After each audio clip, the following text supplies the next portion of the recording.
எல்லாம் எங்கிட்ட நடக்குமா எண்டியம்மா கரும்பு கிட்ட இரும்பு உருகுமா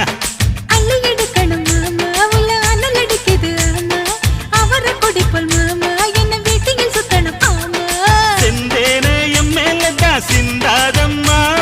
சேலைக்குள் அடங்கிட்டாத்த புயல் நானம்மா ஊசி பட்டாசுல வசந்தவா